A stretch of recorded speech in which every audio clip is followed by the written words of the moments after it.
there is a pre- and post-7th of October reality.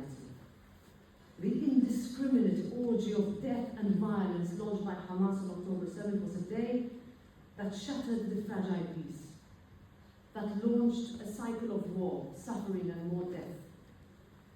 A few days after the attack, I went to Israel at the invitation of the Knesset and my friend speaker Amir Rohan.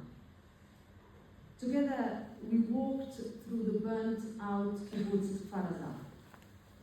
We went to Re'im, with blood still on the ground and despair in the air.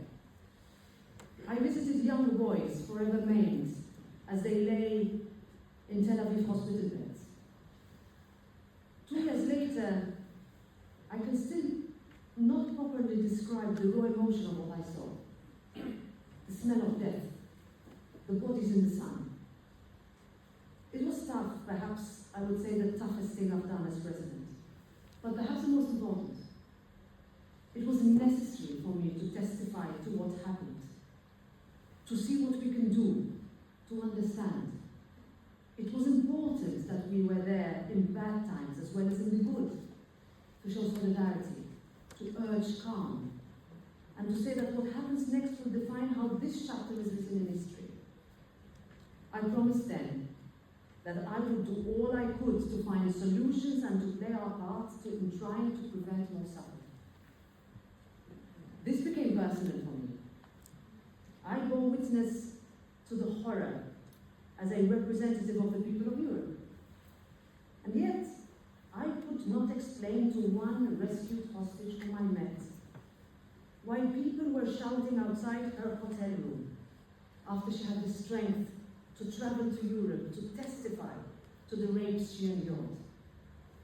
She couldn't understand, and I couldn't tell her.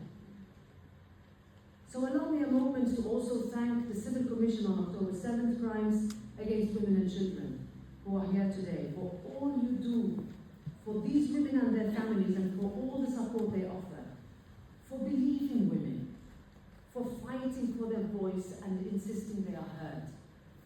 Thank you for everything you do.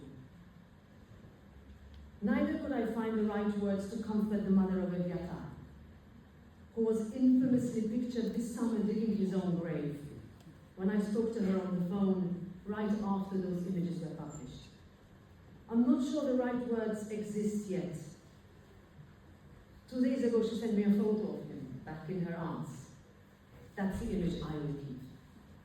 So yes, this is a time of hope and relief, a time to rebuild and reimagine, but also a time to grieve for all those who could not mourn the loss of their loved ones